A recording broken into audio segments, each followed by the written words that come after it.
Buenas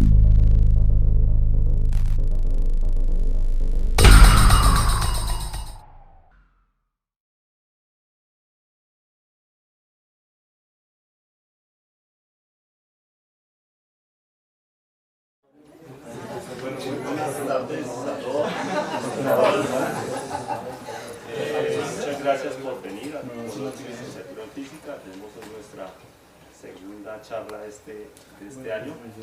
Tenemos el gran honor, el gusto de tener a otro profesor de nuestra licenciatura en física, el profesor Alberto Ignacio Monroy. Para quienes no lo conocen, el profesor Ignacio Monroy es licenciado en física de la Universidad Pedagógica, tiene un máster en física, en ciencias físicas de la Universidad de los Andes, y en este momento es candidato a doctor en ciencias físicas de la Universidad Nacional de Colombia. Su trabajo de tesis doctoral lo viene desarrollando en proyectos de investigación, justo de los cuales nos va a compartir en su charla. Que se hacen allí en el CERN, en este experimento LHCb, y pues justamente eso nos va a conversar. Entonces, pues para nosotros es, como les dije hace 8 días que tuvimos el honor de tener a la profesora Olga Castiblanco, muy grato que este semestre hayamos comenzado con un 100% hecho en casa, o sea, profesores de la licenciatura en física quienes nos van a ofrecer este ciclo de conferencias. En 8 días está el profesor Alejandro Hurtado, luego Henry Ortiz. Ya pronto les publicaremos toda la programación. Pero sin más preámbulo, pues recibamos con un aplauso al profesor Ignacio Monroy.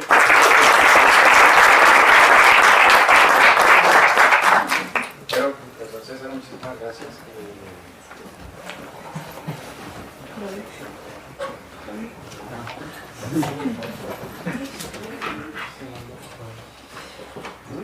Bueno, pues quiero empezar la conferencia haciendo una introducción de algunos conceptos físicos de pronto para los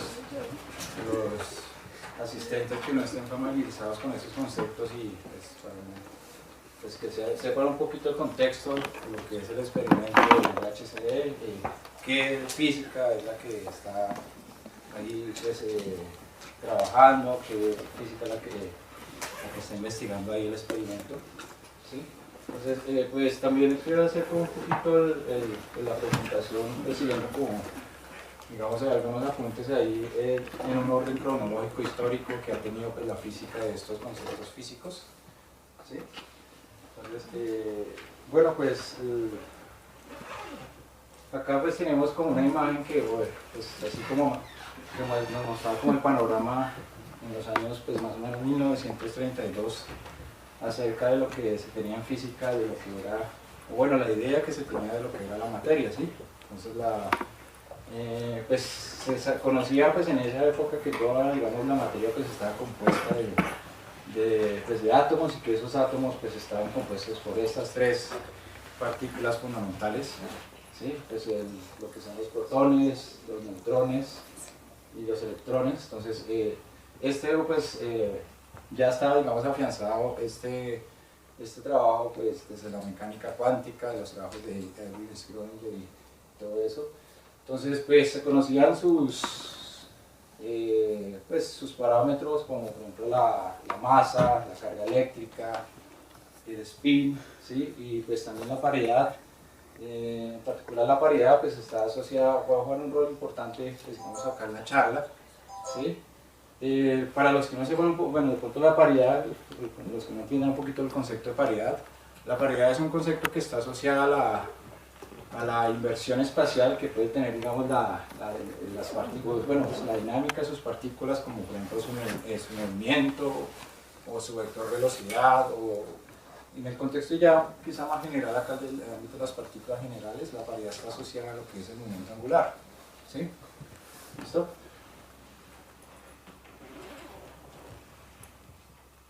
Bueno, alrededor de esa época pues estaba este señor Dirac, donde él plantea pues esta ecuación, es una ecuación ahí toda complicada y eso, sin embargo pues en esa época esa ecuación tuvo pues un éxito pues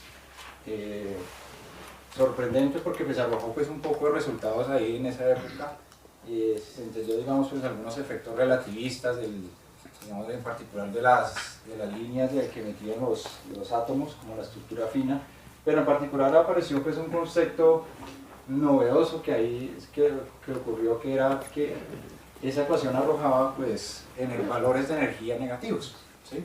Entonces esos valores pues nunca se habían, bueno, pues, teóricamente sí, pues habían, digamos, teorías como que arrojaban esos valores, pero nunca se había pues tenido una observación directa de esos valores de energía negativos. Y pues la cuestión era que en el marco así de la ecuación de Dirac, pues era necesario, o sea, teóricamente, incluir estos valores de energía negativos. Pues en ese momento Dirac no entendió bien la cosa y pues bueno, al final ya después de una discusión así con diferentes colegas de esa época, pues se plantea el concepto, ¿sí?, de lo que es la antimateria, ¿sí? Entonces la antimateria pues era estados, ¿sí?, con energía negativa, o mejor dicho, en particular la ecuación de Dirac pues estaba asociada al electrón. Entonces pues debería haber pues una partícula igual, pues prácticamente casi es muy similar a la del electrón, pero con una carga eléctrica positiva, o sea, con la misma masa, con el mismo spin, todo eso. Entonces pues se generó pues ese concepto, ¿sí? Y en esa época pues ese concepto pues todavía no era muy claro, y pues al pasar de los años pues ya se empezó pues, a entender un poco más. Hoy el concepto, digamos, de antipartícula pues ya es un poco más robusto, ¿sí? Quizá la definición más completa de lo que se tiene de los conceptos de antipartícula a la fecha es que si yo tengo una partícula y esa partícula tiene un conjunto de números cuánticos, la antipartícula tiene todos los números cuánticos opuestos, ¿sí? Esa es quizá la definición así a la fecha presente lo que es una antipartícula, ¿sí? No solamente la carga eléctrica, porque por ejemplo hay los neutrones, pues no tienen, la carga eléctrica es cero, pero también hay antineutrones, o sea, es decir, hay antipartículas de neutrones, ¿sí? Entonces, pues, pero obviamente los neutrones pues tienen otros números cuánticos aparte de la carga eléctrica. Bueno, en esa época pues también apareció pues varios procesos físicos que estaban relacionados en este marco, que es lo que es la radiactividad, ¿sí? Entonces, pues la radiactividad pues estaban asociadas a diferentes desintegraciones, ¿sí? Pues algunas, por ejemplo, esta que está acá, que es la radiación gamma, pues que eran átomos, o bueno, isótopos, ¿sí?, que estaban, digamos, con un exceso de energía, y pues esas, pues decaía, digamos, o emitía luz, ¿sí? O pues estaba esta que era el decaimiento alfa, donde emitían un isótopo de helio, ¿sí? O sea, tenía un átomo y emitía un isótopo de helio. O estaba esta otra que era el decaimiento beta, donde se cambiaba el núcleo, o sea, se tenía un isótopo, por ejemplo este Cu, no me acuerdo qué es ahorita Cu, pues cobalto o cobre, y decaía en este níquel, pero entonces decaía también con otras partículas, que era por ejemplo un electrón, pues con esta otra partícula toda rara que en esa época que era un antineutrino, ¿sí? Había una cosa curiosa, era que en esa época, pues, es decir, en estos procesos, las escalas de energías eran gigantes, es decir, por ejemplo, las energías que se tenían del átomo de hidrógeno, y eso eran del orden de electronvolts, pero estos procesos generaban energías del orden de megaelectronvolts, o sea, hablamos de 1 millón, ¿sí?, de un orden de magnitud de 1 millón en las escalas de energía, y pues esto también era muy sorprendente pues para la época que tenía, pues para los físicos en esa época. ¿Cómo era que, digamos, en los átomos, pues en los elementos así más internos de esos átomos, o sea, un pequeño cambio de escala generaba pues unos órdenes de magnitudes de energía tan grandes, ¿sí? ¿Listo? Bueno, entonces se tenían esos procesos, entonces obviamente pues generaba, pues había una nueva interacción ahí que era la débil, ¿sí?, que era asociada pues a la desintegración de esos procesos. Y en esa época pues yo creo que ya pues, se conocía antes por la interacción electromagnética, la interacción gravitacional, ¿sí? Y se tenía pues así una idea, por ejemplo, de la interacción fuerte, pero todavía no estaba muy clara tampoco ese concepto de la que hacía que permanecían los nucleones estables ahí dentro de los átomos, ¿sí? Y bueno, pues apareció también esta nueva interacción, ¿sí? Entonces la que producía este tipo estaba asociada a los decaimientos, en particular pues a este, ¿sí? Más que todo la interacción de ellos, ¿sí? Bueno, el decaimiento beta, que está acá, se entiende pues actualmente, este es el modelo que se tiene, o sea, es que un neutrón decae en un protón, un electrón y un antineutrino, y se ha medido con los parámetros de esto. Por ejemplo, un neutrón más o menos le toma como que 8 o 11 minutos en decaer. La cuestión es que, o sea, tener neutrones así aislados, dicho, no es tan sencillo. Lo otro también es que estos procesos son probabilísticos, o sea, es decir, están también inmersos en el marco de la mecánica cuántica, ¿sí? O sea, no es que todos los protones decaigan así simultáneamente, los neutrones, perdón, sino que están, pues, digamos, ligados así, pues, a aspectos de la mecánica cuántica, ¿sí?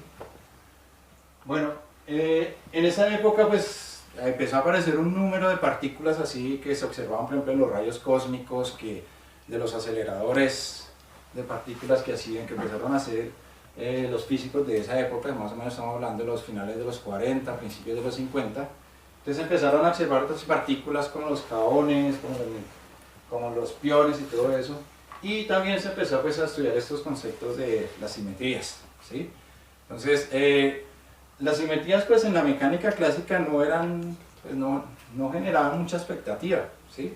O sea, es decir, todas las leyes de la física, por ejemplo las leyes de Newton, eran simétricas, o sea, bajo inversión de paridad, bajo inversión del tiempo, o sea, todas se comportaban bien bonitas, y pues de hecho, de alguna manera, pues pues el estudiar las simetrías no generaba nada así novedoso, ¿sí?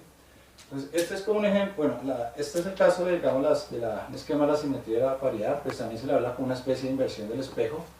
Entonces, por ejemplo, este es el modelo, bueno, el esquemita, así que si uno tiene un reloj, pues si tiene la manecilla, y entonces la manecilla gira en el sentido, pues acá, del 12 al 3, ¿sí?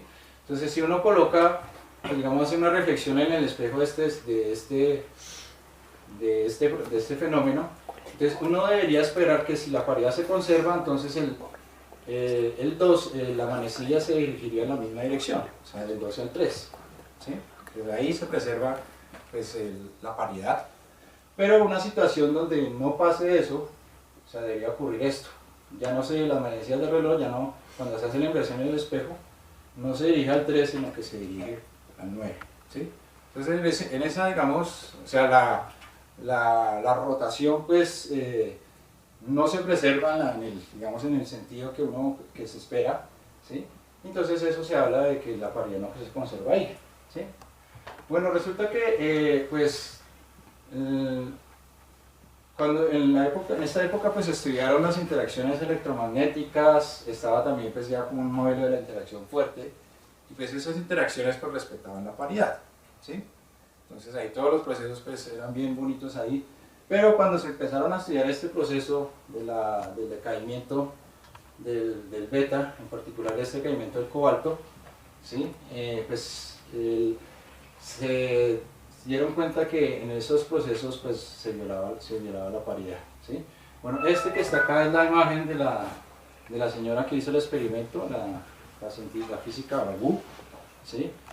Ella fue la que hizo el experimento. Acá está el experimento, acá es o sea, lo que hacía era, pues, que estos átomos, estos isótopos de cobalto, los hacía pasar, pues, a través de una especie de un selenoide, ¿sí?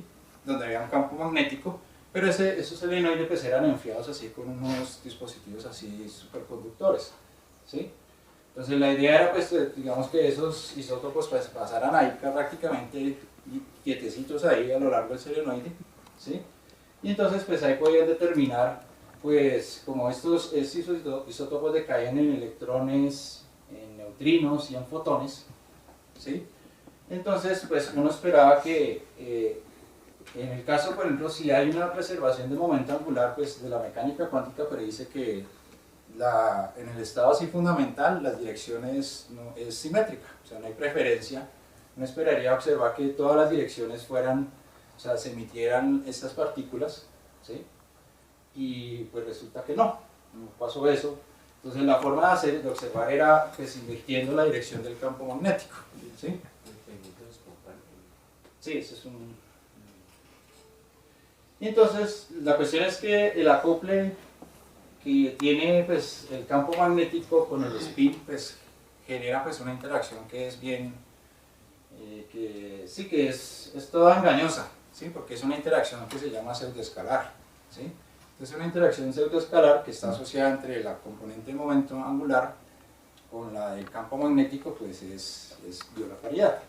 Y sí, efectivamente lo que se hizo fue que se esperaba que, o sea, esta era la dirección del campo magnético y cuando se invertía se esperaba que cayeran en esta dirección, en la dirección opuesta, y resulta que no. O sea, todas las partículas, todos los, digamos, los electrones y los neutrinos caen en la misma dirección.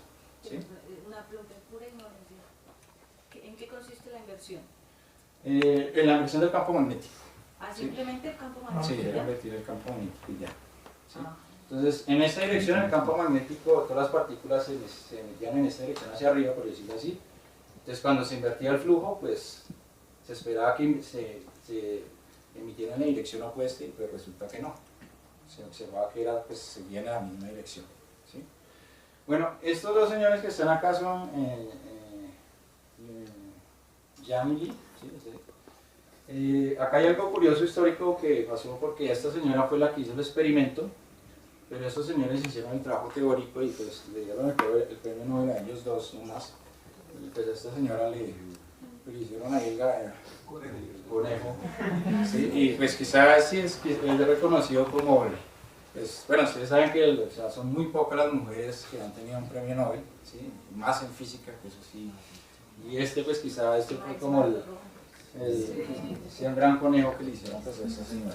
¿Sí? ¿Listo? Bueno, entonces, bueno, esto pues está este panorama así de la violación de paridad, entonces en las interacciones débiles, ¿sí?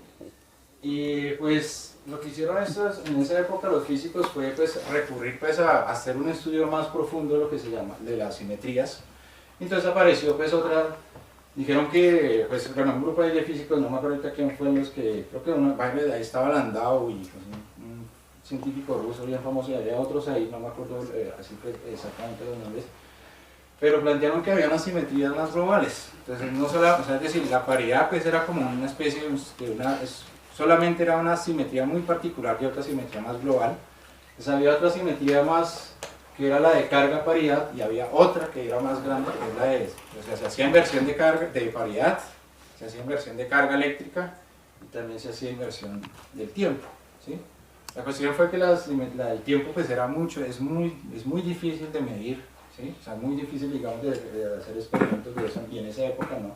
Entonces la que se hizo, pues la que se logró estudiar fue esta, la de carga paridad.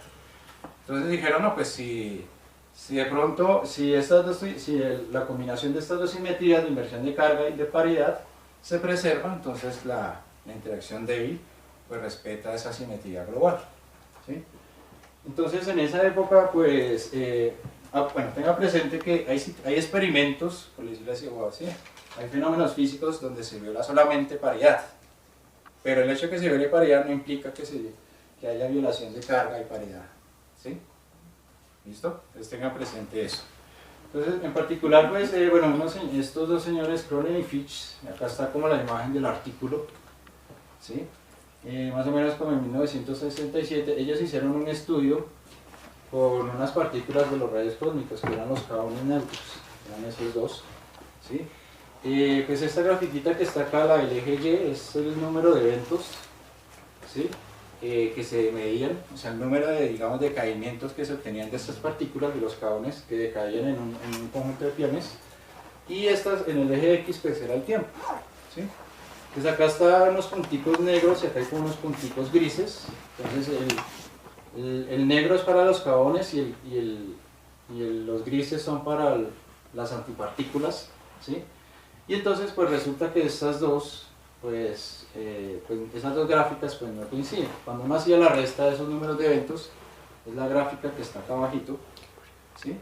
Y entonces pues se observa que hay pues una diferencia. O sea, si no hubiera violación de carga y paridad, pues sería una recta en el eje cero, ¿sí? Mejor dicho. Pero no, entonces resulta que hay pues exceso, ¿sí? Positivos y excesos negativos, Entonces pues eso es lo que se conoce pues como violación de CP, ¿sí? ¿Listo? Entonces los caones pues eran este tipo de partículas que no respetaban esa simetría, ¿sí? ¿Listo? Bueno, estos caones ya ahorita pues vamos a hablar más adelante, entender un poquito esto porque acá la verdad, o sea, este es el primer caso histórico, pero la verdad no es del todo claro, ¿sí? A mi modo de ver, ¿sí? Más adelante pronto lo trataremos ahí de ilustrar un poquito más, ¿sí? Bueno, el punto era que, bueno, después sí se encontró pues un decaimiento de los caones cargados, o sea, los que tienen carga, algunos con carga positiva y negativa, que tenían unos decaimientos en electrones y muones, ¿sí? Y eso sí, pues se observaba que, o sea, es decir, si yo tenía en un experimento, yo genero una reacción, yo genero el mismo número de partículas y antipartículas, los estados finales deberían ser iguales, si uno los cuenta, ¿sí? O sea, ahí no hay, digamos, violación de simetría, pero si uno, digamos, cuenta pues, que hay más antipartículas finales que partículas, pues hay un indicio, pues, lo que se llama de violación de la simetría de carga y paridad, ¿sí? Bueno, esto que está acá, este es como el concepto así de la idea de lo que es la simetría CP. Entonces, pues yo tengo acá pues un electrón y digamos esta flechita que está acá, pues le podemos asociar con una especie de rotación. Entonces le podemos asociar una especie de momento angular o pues de spin, en ese caso que tengan las partículas. Entonces si yo hago la simetría CP, pues yo esa partícula la convierto en un positrón y y nótese que la rotación pues está en sentido opuesto, ¿sí? ¿Listo?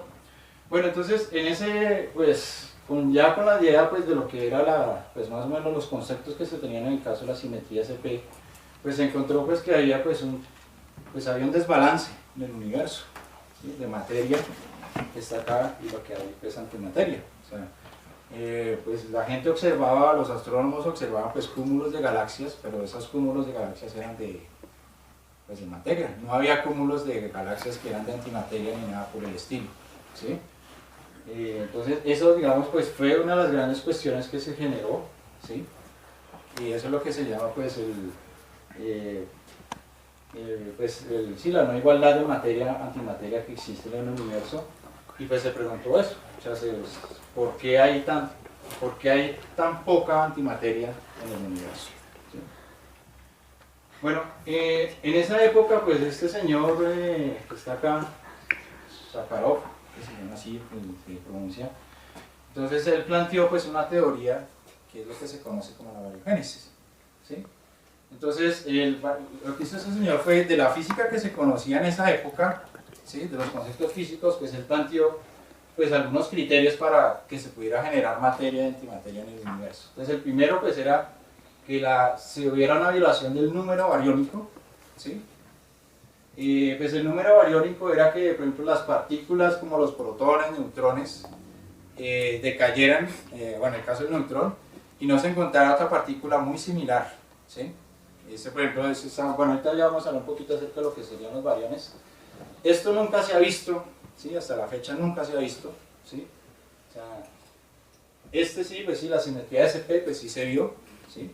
Pero entonces resultaba que era pues o sea, era pues a escalas súper grandes, o sea, si uno tenía, o sea, lo que plantea más o menos la teoría era que si uno tenía 10 a la 10 protones en el universo, uno podría tener 10, bueno, en un universo así hipotético, uno tendría 10 a la 10 más un antiprotón, o sea, es decir, solamente habría un antiprotón de exceso por 10 a la 10, o sea, es una cosa pues totalmente, es bastante ínfima, ¿sí? Y pues que eso pues, más o menos también lo que pasa, eso es a medio pues con la radiación pues, cósmica del universo, ¿sí? Y pero lo otro era que pues, deberían haber situaciones de equilibrio térmico, pues ahí digamos en esa parte, en el origen del universo, en el Big Bang, pues eso es posible, digamos es de esperarse que hayan situaciones pues, donde no hayan un desequilibrio térmico, al menos en regiones locales, ¿sí? ¿Listo? Bueno, esto se lo planteó este señor, entonces eso, y pues ahí digamos como que se originó pues este tema y se, digamos como que el estudio de estas simetrías pues empezó a adquirir pues un poco más de interés de los físicos de esa época, ¿sí? Bueno, ya después pues, aparece pues, lo que es el modelo de quarks, ¿sí? Entonces esta es como una imagen, pues uno tiene pues un átomo que es más o menos de este orden de 10 a la menos 10 metros, tiene pues un núcleo que es del orden de 10 a la menos 14 metros, pero al interior de ese núcleo pues hay otros constituyentes más pequeños que son estos, que son los protones, y dentro de esos protones pues hay otros de 10 a la menos 18 metros, otros elementos constituyentes más pequeñitos que son los que se llaman pues, quarks, ¿sí? Bueno, esta idea pues la planteó estos dos señores, Gell-Mann y Schwein, ¿sí? Bueno, ahí un dato curioso fue que pues, el Nobel se lo dieron a este señor, a Gell-Mann, a Schwein no. Entonces él después, Schwein se alejó del campo de las partículas y se metió al campo de la biofísica y pues de ahí ya perdió toda la fama el man. Entonces, pero bueno, esta es la idea así pues que esto es lo que se conoce, que la materia que conocemos, los protones y los neutrones están hechos de quark, de 3. Estos que están acá pues son bariones, ¿sí? Entonces a estos se le asocia un número cuántico que es el número bariónico, ¿sí? Y entonces, por ejemplo, el caso del protón tiene 2 quark U, y acá el neutrón tiene un quark U, y acá 2D.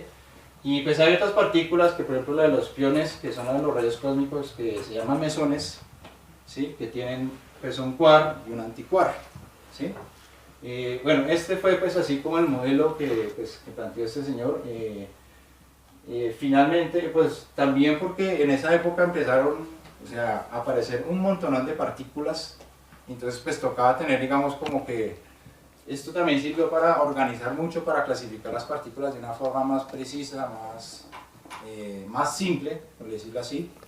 Y porque pues hasta la fecha, pues más o menos, ustedes miran el libro del Particle Data Group, o sea, hay una lista de por ahí unas 400, 500 partículas que se han observado, ¿sí? Pero pues con esta explicacióncita pues ya uno pues, entiende todo pues, de una forma pues, mucho más fácil, ¿sí? Bueno, este es así como, pues finalmente lo que se conoce como el modelo estándar de las partículas, ¿sí? Entonces, se sabe, pues hasta se han conocido que hay 6 quarks, ¿sí?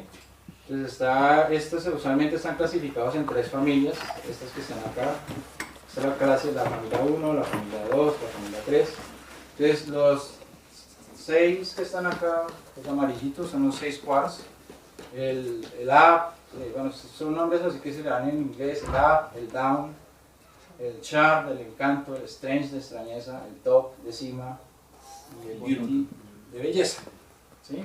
Pues a esos están otras partículas que están acá, estas rojitas, que son los leptones, que son el electrón, el muón, el taón, y ahí están asociados pues sus correspondientes neutrinos. Y pues acá están los mediadores, ¿sí? Que son el gamma, que es el fotón de la interacción electromagnética. Hay los gluones, son 8 gluones que son asociados a la interacción fuerte, pues acá solo hay uno, pero son 8, ¿sí? Y acá están los dos, el W, hay 2 W, el más y el menos, y el Z, que son de la interacción débil, o sea, que están asociadas a los decaimientos. Entonces está este último, que fue el que se descubrió hace el 2012, que es el bosón de Higgs, ¿sí? Pues todos estos que están acá, o sea, todas las partículas que están compuestas de quarks son hadrones, se llaman así. Entonces los que tienen 3 quarks son bariones, y los que tienen 2 pues se llaman mesones, pero solamente el mesón tiene un quark y un antiquark, ¿sí? ¿Listo? Bueno, acá pues es una imagen acá de uno de los grandes físicos de Feynman. Entonces Feynman hizo una teoría relativística para la electrodinámica cuántica y desarrolla pues un conjunto de diagramas, de reglas para cuantificar todos esos procesos. Entonces eso se conoce como los diagramas de Feynman. Entonces esta, digamos, es como la imagen de los diagramas de Feynman para que ustedes entiendan un poquito. Entonces acá pues los diagramas es como asociar es una representación para representar los procesos físicos. Por ejemplo acá una dispersión de 2 electrones. Entonces acá está como la línea temporal. Entonces en algún momento pues llegan dos electrones y en alguna región del espacio-tiempo pues genera una interacción electromagnética y después ellos pues se dispersan, ¿sí? Esta que está acá pues es por ejemplo el caso del neutrón, el decaimiento beta, que es digamos quizá uno de los más importantes. Aquí te saca el neutrón, pues decae en un protón y también experimenta pues un proceso débil, o sea, es decir, hay un W menos, y entonces ese proceso débil pues genera la emisión de estas dos partículas, de un electrón y un antineutrino, ¿sí?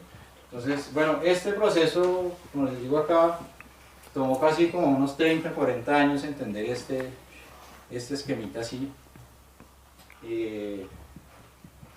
porque pues en esa época del decaimiento beta no se conocían los W, ¿sí? Entonces hasta ya después fue que se pudieron así observar estos procesos de los W, ¿sí?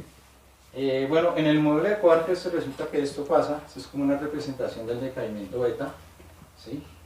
Entonces acá tenemos el mismo, pues tenemos el neutrón y tenemos el protón, pero acá están sus tres quarksitos, pero acá pues noten ustedes que pasa algo curioso, ¿sí? En estos que está acá. Pues noten que este quark U es el mismo que está acá en el protón, este quark D es el mismo que está en el neutrón, es el mismo que está en el protón, pero este quark D resulta que se convirtió acá en otro, ¿sí? O sea, este pues se convirtió en un, o sea, este down se convirtió en un up, ¿sí? Eso pues es lo que se conoce como pues, la teoría de sabor de los quarks. Entonces pues los señores de esa época pues se dieron cuenta que los quarks cambian de sabor, ¿sí? Ese es así como el lenguaje actual. O sea, es decir, se pueden, algunos quarks pues se pueden cambiar en eso, en otros quarks, ¿sí? Ahora pues, ¿qué implicaciones tiene eso? ¿Sí? Bueno, acá está como, este es un esquemita que da más o menos, o sea, es decir, nosotros podemos tener que el D pues se puede cambiar, o el U se puede transformar en un D y así los otros, el U en S, o el char en D, o el char en S, ¿sí? Pero pues está, por decirlo así, estos procesos pues no se dan de una forma directa, mejor dicho, no se dan todos con el mismo peso estadístico, por decirlo así.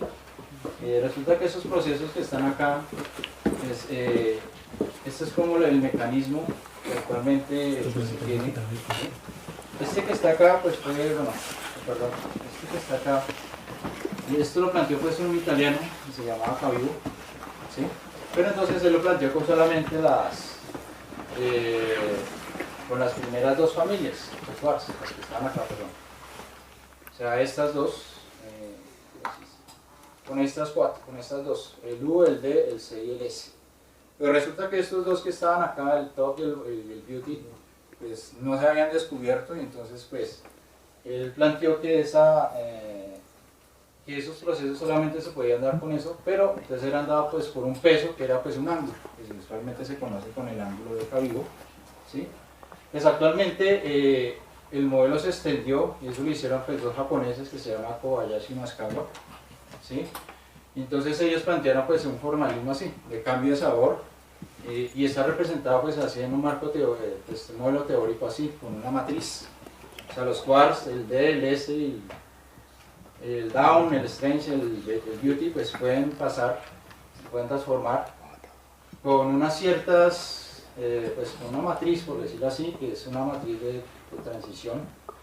Pero entonces, bueno, ¿qué significa esa matriz? En palabras más, palabras menos, para que lo entiendan. Pues estos procesos, el hecho de que un quark cambie de sabor, pues está asociado pues a un efecto cuántico, es decir, hay una probabilidad de que ese cambio de sabor ocurra. Entonces, dependiendo de las masas de los quarks, hay pues cambios de sabor que son más probables que otros, ¿sí? Eso es en sí como la idea, y ese pues en sí fue el gran, digamos, el gran resultado pues que estudiaron estos tres señores. Y claro, pues la cuestión fue pues empezar a medir pues todas esas probabilidades, esos 9 elementos ahí de esa matriz, ¿sí? Eso fue pues una tarea que pues bastante larga, o sea, tuvieron más o menos alrededor de unos 20, 30 años medir con precisión todos estos elementos. Aquí están pues los valorcitos, los valores absolutos, ¿sí? De cada uno de estos parámetros de esta matriz, ¿sí? Entonces, por ejemplo, la transición UD, que quizás es la más importante, que es el cambio de sabor de un up a un down, que es que está por ejemplo relacionada con el protón, ¿sí? Bueno, con el neutrón, ¿sí? es este 0.97, y bueno, hay otros pequeñitos que están ahí, ¿sí? Hay unos grandes y hay otros que son ahí, que son bien pequeñitos, ¿sí? Sí. Pero, digamos, esas transiciones entre sí tienen alguna correlación, es decir, por ejemplo, el D' pues se obtiene de las probabilidades de UD, de US, de UFO, o el vector original de SD. Es decir, para de un D pasar al D', Sí. ¿hay alguna correlación con el hecho de que también pase de S a S' o no? Sí, claro, sí está. O sea, si tiene un efecto, lo que quiere decir. Si pasa una y entonces pasa otra.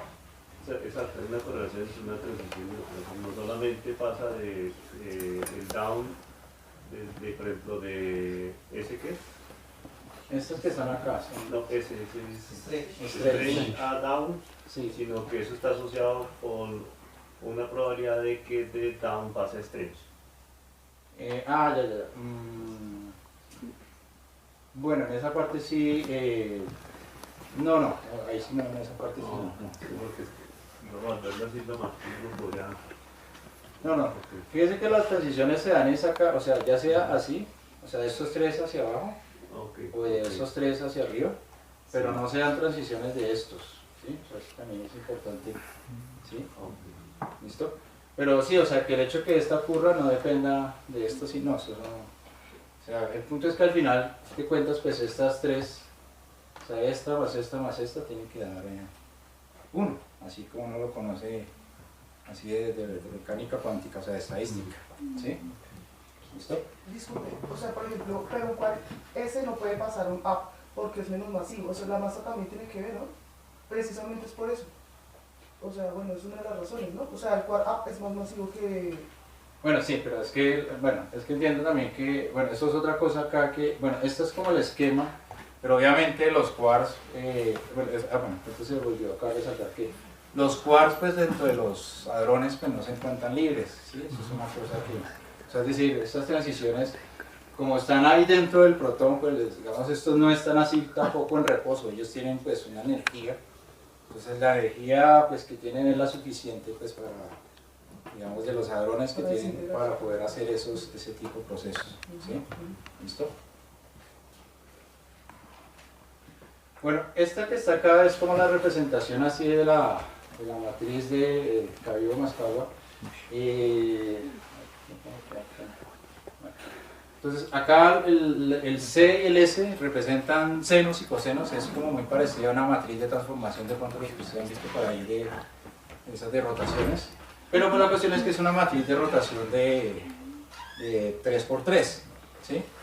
Entonces, inicialmente, como les había mostrado, pues Cabibbo, el italiano, pues él puso solamente un parámetro, porque era una matriz de 2×2, ¿sí?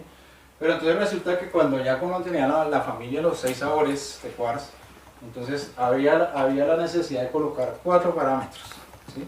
Entonces, hay 3 parámetros que son reales, que son el 1, el 2 y el 3, que están, o sea, es decir, 3 ángulos, θ1, θ2, θ3, ¿sí? Que están asociados, digamos, con una transición ahí, a una rotación.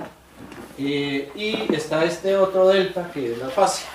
¿Sí? Es una fase pues, especialmente está asociada pues, a un término que es complejo. ¿Sí? Es decir, estos términos que están acá son como reales, estos elementos de esta rotación. ¿Sí?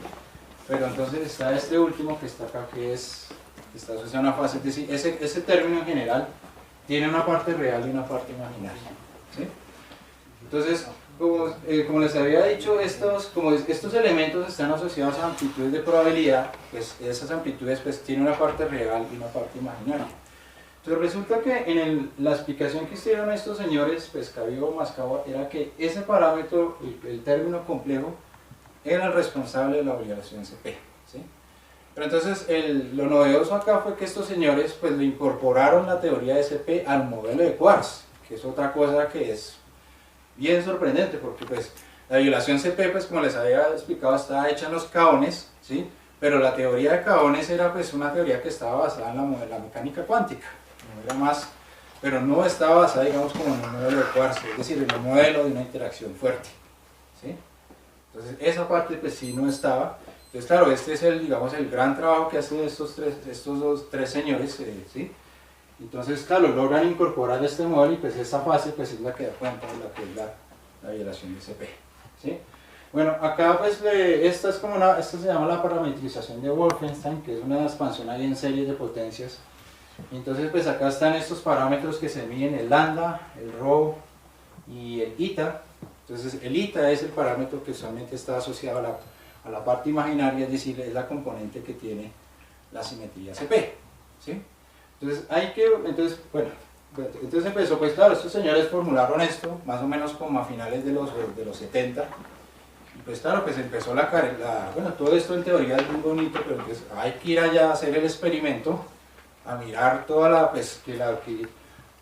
teoría que dijeron estos señores, pues es coherente con el experimento, y esa tarea pues claro requirió pues otro pues más o menos de unos 20, 30 años, pues poder confirmar ese trabajo, ¿sí?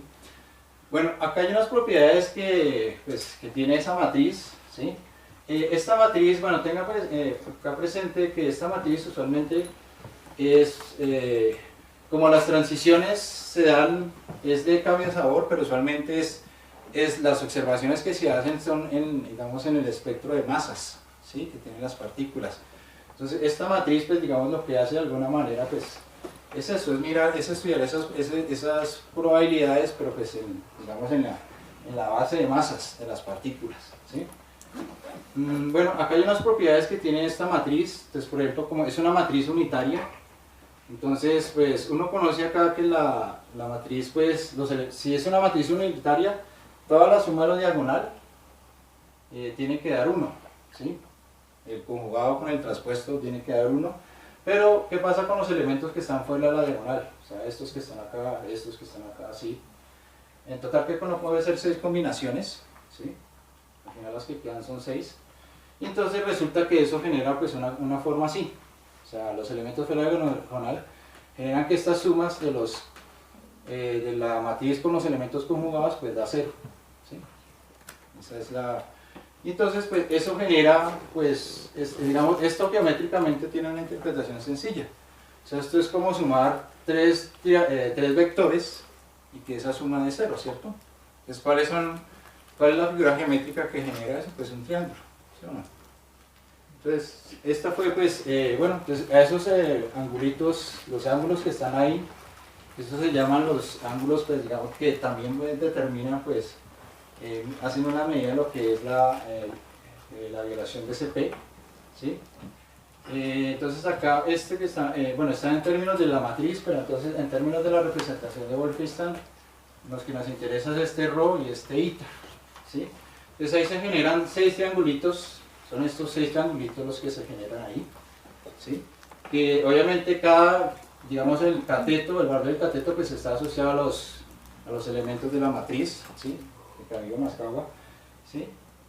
Y bueno, este es así como el esquemita, así como finalmente, si uno hace una gráfica de la parte imaginaria, que es eta, y la parte real, que es rho, pues si uno grafica en ese eje los triángulos, entonces uno tiene acá esos 3 ángulos, y entonces pues obviamente pues uno midiendo acá estos 3 triangulitos, pues nos genera en algún proceso físico, pues podemos determinar pues el tamaño de violación de SP que hayan en esos procesos, ¿sí? Bueno, en esa época, pues como les había dicho, se había observado la violación de SP en los caones. No era muy claro. Los caones son partículas que tienen un quark up y un down, ¿sí? Y esos eran pues los mesones, pero la cuestión era que en los otros quarks pues no se había observado eso, ¿sí? O sea, no se habían observado, por ejemplo, con los mesones con encanto, con char. Por ejemplo, los D, usualmente se llaman así, hay 3D, uno que tiene un char UC, el otro que tiene un DC y el otro que tiene un SC, y tampoco con los mesones B, que tiene, o sea, con char beauty, tampoco se había observado eso, ¿sí? O sea, estaban eso, lo mismo, otra familia, el U con el beauty, el D con el beauty y el S con el beauty. Entonces, claro, pues como les digo, o sea, estaba la teoría pues, de estos señores, pero pues no estaba obviamente la parte experimental con estos, ¿sí? Con todos los sectores, o sea, con todas las 6 quarks, ¿sí? Bueno, acá se diseñaron pues 2 experimentos pues, para empezar a hacer eso, para estudiar la física ahí, ¿sí? Y pues se diseñaron uno que se llama Bavar y el otro Bell. Entonces Bavar y Bell pues lo lograron finalmente hasta el 2001. O sea, estamos hablando ya de hace 20 años, pero desde que se planteó la simetría CP, que fue como a los finales a principios de los 60, duró casi 50, casi 40, 50 años poder observarlo acá. Y solamente se observó en uno. Ahí se observaron, bueno, se observaron, digamos, inicialmente en los B0, ¿sí? Entonces, pues claro, acá estos señores, pues sí, estos son los 2 experimenticos, y pues acá estos señores Kobayashi y Masukawa, pues les dieron ahí su Nobel, ¿sí? Entonces ahí, pues claro, ustedes estaban en la razón y le dieron su Nobel. Ahí fue pues ahí pasó algo también pues curioso, porque estaba el que también planteó la matriz, fue Cavigo, el italiano, pero resulta que la matriz de Cavigo era una matriz de 2×2 y no tiene un parámetro complejo. Entonces ese parámetro complejo pues no predice violación de CP. Es decir, una matriz real no genera una violación CP. Y claro, pues estos señores, pues uno lo puede decir en una forma así toda, pues muy grotesca, pues solamente aumentaron una matriz de 2×2 a una de 3×3 y ya se ganaron un Nobel y... ¿Sí? Estos manes felices, ¿sí? La cuestión es que en esa época, pues los Nobel usualmente se le han tocado máximo a 3. Y el que le habían dado al otro, o sea, le dieron a estos 2 y al otro que se le dieron fue a Okubo, ¿sí? El que estudió el del rompimiento espontáneo de simetría. Entonces, claro, pues este señor, pues por ahí dice la historia que Cavigo fue, pues demandó el comité Nobel y pues que eso no sirve para nada, o sea, y ya, como que al otro año se murió, o sea.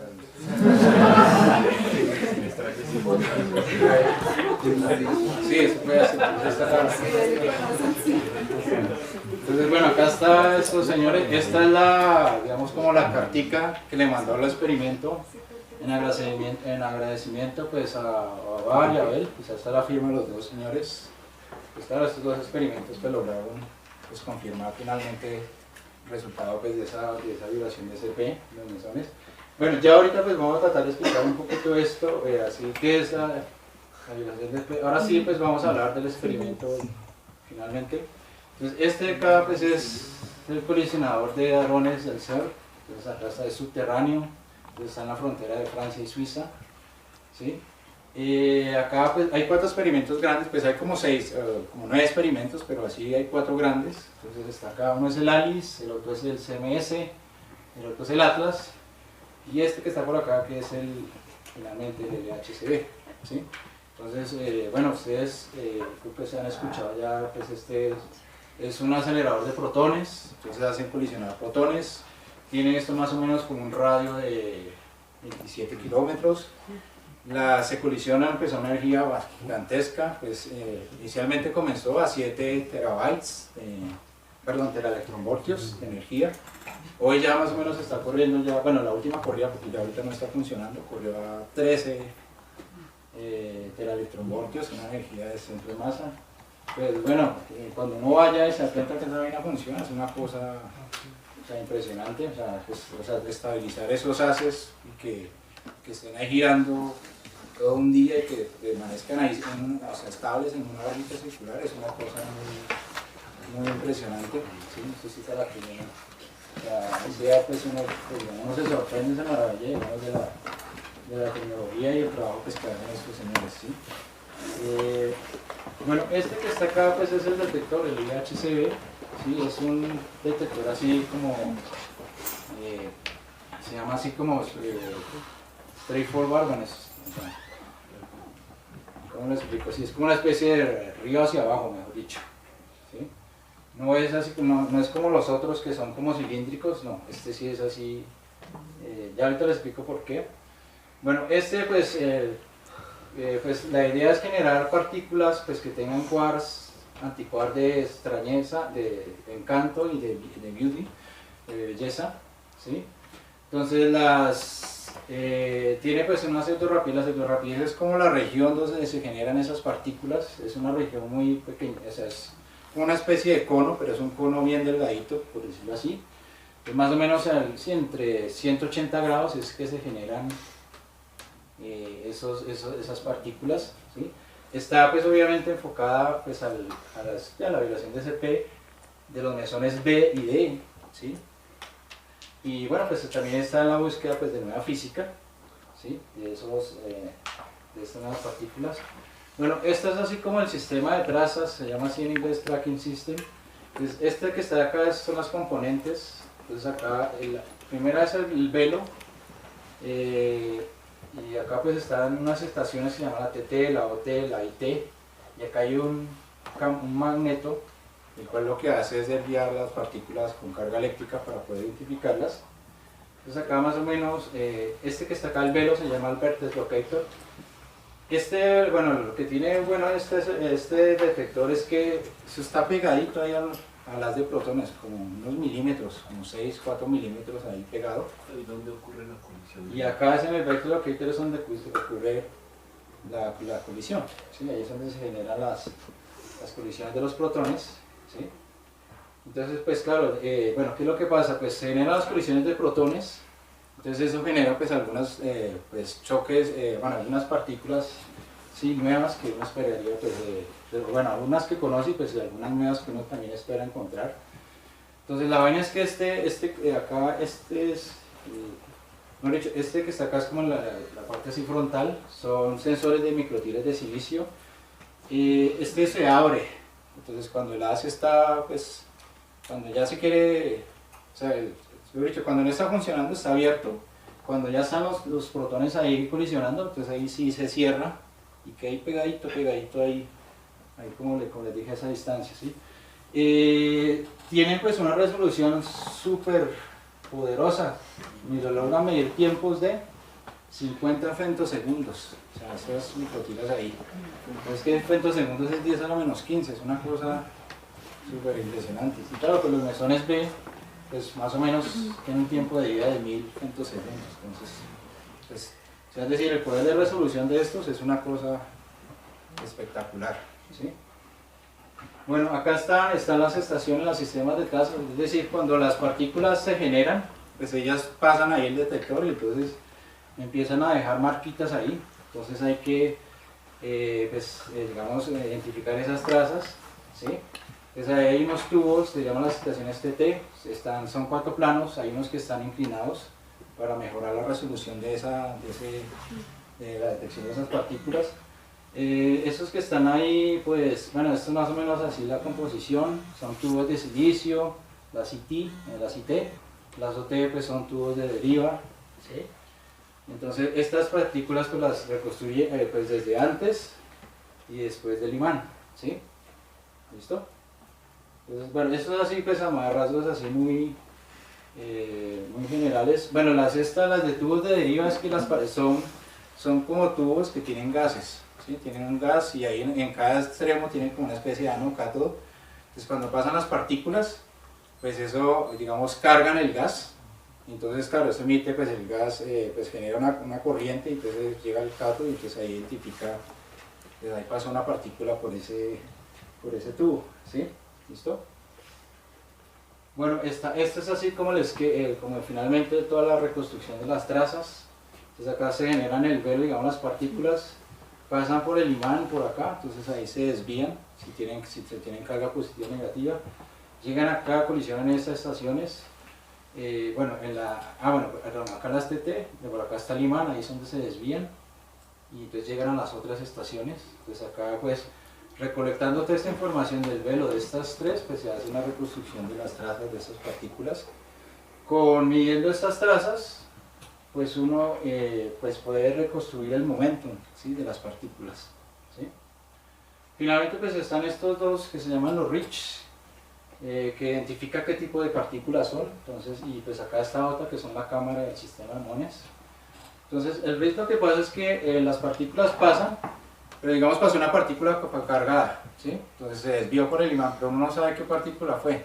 Puede ser un protón, un kaon, un electrón, ¿sí? O opositor, lo que sea. Entonces lo que hacen acá es que estos RILs son, pues, usan el efecto de la radiación Cherenkov. Está ahí, son un gel, o sea, las partículas pasan por esa región que hay un gel.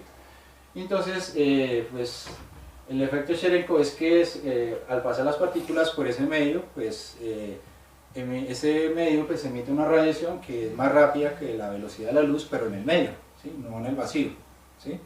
Entonces esa radiación es como de color azulito y se llama la radiación de Cherenkov, y entonces eso pues deja como un ángulo, como una especie de cono, más o menos así la radiación que pasa, ¿sí? Es una radiación circular que deja ahí. Entonces midiendo el ángulo de ese cono pues uno puede medir las velocidades de las partículas, ¿sí? Entonces cuando uno, bueno, acá está como un esquema. Entonces, midiendo el momentum, midiendo ese ángulo de Cherenkov, pues uno puede decir que para este momentum, pues estas partículas que pasaron son protones, o son kaones, son piones, y así pues uno identifica pues esas partículas. ¿Listo? Finalmente, pues con esas partículas, pues, o sea, conociendo el momentum y la velocidad, pues uno puede identificar la masa de las partículas que pasaron ahí. Bueno, están estas otras, que son los calorímetros hadrónicos y electromagnéticos, que son para las partículas que no tienen carga, ¿sí? Como los fotones, como los piones, por ejemplo los piones cero, neutros, y otros hadrones que no tengan pues, carga eléctrica, entonces pasan ahí, entonces depositan una energía en interaccionar con esos hadrones. Entonces la energía depositada pues, nos permite pues, hacer una reconstrucción también de esas partículas que no tienen carga eléctrica, ¿sí? Bueno, este es un esquemita más o menos acá. Entonces, por ejemplo, si pasó un electrón, pues acá dejo un rastro acá, y acá en el calorímetro hadrónico, pues ahí no dejo nada, ¿sí? Bueno, está finalmente la estación de muones, que los muones pues son, pues, puede que son unos de los lectrones así fundamentales. Estos lectrones, pues, si tienen una gran cantidad de energía, pues logran pasar todo el detector, entonces pues llegarán allá a la última parte que son los muones, la estación de muones. Es lo mismo, pues ahí van a dejar una traza, ¿sí? Pues esos son pues también unos compartimientos así de plomo y así, tienen pues varios así de otros elementos para poder identificarlos, ¿sí? Entonces eso es más o menos así un esquema general de lo que es pues, el detector, ¿sí? Bueno, acá está más o menos como un esquema de lo que se produce en las partículas. Entonces acá vienen los dos haces del experimento del LHC, colisionan. Entonces acá genera pues algunos de esos mesones, por ejemplo el mesón B+, vuela y ese decae acá en estos dos, vuela a una distancia L. Entonces pues acá en este tiempo, digamos, pasó por el velo, por el sistema de trazas, y entonces pues ahí empieza pues uno a hacer la reconstrucción. Bueno, la reconstrucción es una tarea pues bastante impresionante.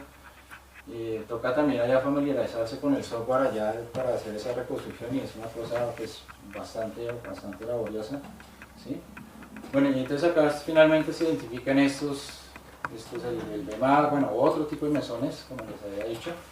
Entonces, a partir de los estados finales, o sea, los estados finales que tiene esos, después de ese caimiento, pues empieza como a hacer una reconstrucción digamos, es decir, la reconstrucción comienza desde por acá hasta, como desde el final hasta al inicio, mejor dicho. Se empieza así a hacer la reconstrucción. O sea, se empieza desde los mones hasta volverse hasta los detectores Cherenkov, hasta que finalmente este PB se llama como en inglés es primary vertex, el vértice primario donde se generó la partícula nueva, digamos, que uno estaba estudiando. Y entonces a partir de esa reconstrucción pues uno puede estudiar, digamos, las propiedades ahí, ¿sí? Bueno, entonces a ver, ya bueno, ¿qué resultados ha pues, obtenido el experimento? El LHC pues hizo pues acá la medición de esos parámetros que yo les había mostrado. Acá esta es la parte compleja de los triángulos de Cabio-Mascagua, el ITA, acá está el RO. Entonces acá hice una medición de estos ángulos, este proceso, y ahorita pues más adelante les hablo de esta grafiquita, que es lo que trata, ¿sí? Bueno, estas lineecitas que están acá, así estas regiones de colores, están asociadas al error, al tamaño del error de la medida de esos ángulos, ¿sí? ¿Listo? Entonces acá por ejemplo, esta rojita, naranja es para el ángulo alfa, esta azulita creo que si no estoy mal es para el ángulo beta, y esta amarilla es para el ángulo gamma, ¿sí? ¿Listo? Bueno, estos son algunos de los ángulos que ellos midieron pues, con buena precisión han logrado medir estos señores estos ángulos. La medida de estos ángulos es una cosa pues bien difícil, pero no obstante, bueno, el hecho de poder medir estos ángulos pues ya finalmente pues han confirmado pues con más solidez, con más precisión pues que la teoría del formalismo de Kavivo, Mascabo, Kobayashi pues es válido, ¿sí? Entonces eso, digamos, en ese sentido pues observar no solamente, o sea, es decir, es medir esos ángulos, pero no solamente en un decaimiento, sino en varios decaimientos. Por ejemplo, estos señores lo midieron en este B+, B-. Este, por ejemplo, no lo había hecho los experimentos Bell y Bavar, o sea, ellos los hicieron solamente en el B0, ¿sí? Entonces, por ejemplo, en este, por ejemplo, acá se pudo hacer con estos mesones, con los mesones B+ y B-, ¿sí? Bueno, entonces ahora sí hablemos como de unas cositas así chéveres del experimento. Se llaman las oscilaciones de mesones P y las mesones D, ¿sí? Bueno, las oscilaciones pues es un efecto propio de la mecánica cuántica, es decir, es una especie de gato de Schrödinger, ¿sí? Entonces, en el gato de Schrödinger pues uno tiene dos estados ahí, si el gato está vivo o el gato está muerto, ¿sí? Entonces hay una probabilidad de que el gato que está encerrado ahí, que con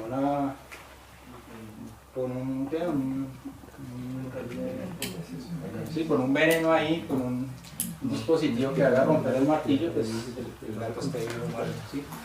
Bueno, hay una cosa importante, por ejemplo, las oscilaciones de neutrones y antineutrones nunca se han observado, ¿sí? ¿Listo? Y las oscilaciones se generan en los estados o sea, los neutros, ¿sí? ¿Qué pasa en los mesones? En los mesones neutros, ¿sí? Entonces, los mesones neutros, los estados son materia, antimateria, ¿sí? Quizá este para mí es uno de los fenómenos más bonitos que tiene la física, ¿sí? Hay muchos fenómenos que tiene la física que son muy bonitos, pero este quizá para mí es uno de los, yo los pondría en uno de los top 3 que hay en la física. ¿Por qué? Porque acá pasa una cosa muy interesante, y es que la materia oscila, ¿sí? O sea, la materia se transforma en antimateria y después la antimateria se vuelve materia. Y así hace un proceso de oscilación en un intervalo de tiempo. O sea, sí, es una cosa, es rarísima, pero esa la es muy interesante, muy bonita de ver, ¿sí? Entonces, en ese sentido, pues entonces sí, hay un tiempo de oscilación donde la materia se vuelve antimateria y la antimateria se vuelve materia, y eso es lo que se llama pues las oscilaciones de los mesones B y D. Y es un fenómeno propio de la mecánica cuántica, ¿sí? O sea, Schrödinger planteó esto, pero por ejemplo, en el caso se llevó a la física pues a entender eso, ¿sí? O sea, en estos fenómenos, ¿sí? O sea que el dispositivo estaría hecho de eso, de esa cosa que se vuelve materia antimateria todo el tiempo. Pues, bueno, no, en el caso pues digamos lo que se hace en el experimento es que se generan esos mesones, y esos mesones pues pasan el detector, pero ellos pues pasan ahí, digamos, pues de acuerdo a la mecánica cuántica, pues se van transformando en materia o antimateria, pero entonces ocurre pues en un intervalo de tiempo pues muy pequeño. Por eso pregunto, cuando hace la analogía con el gato de Schrödinger, sí. ¿En dónde está ese principio físico? ¿Dónde está ahí en ese gato? Los dos estados, ¿sí? O sea, sí, pero en el dibujito, en el mamarracho allá donde... En los estados del gato. Los estados del gato. El gato sería que cambiaría de materia a antimateria. Tapando, el gato estaría muerto o vivo. Yo pensaba que era el dispositivo. Entonces, ¿qué hace que se muera? Pues, no, acá el dispositivo es como de seso, que cae. Entonces, no, porque yo siempre pensé que se moría por efectos de que el veneno se activaba, no porque cambiara de estado de materia a antimateria. Sí, hasta la paradoja es que el gato puede estar vivo o estar muerto. ¿Pero por qué razón? Dependiendo de que como juicio se arruine o no. Exacto. Sí, no se sabe. Es una caja negra. Lo que sabes es que o está vivo o está muerto con cierta probabilidad, pero sobraría el veneno. Pero la pregunta es el que esté destapado.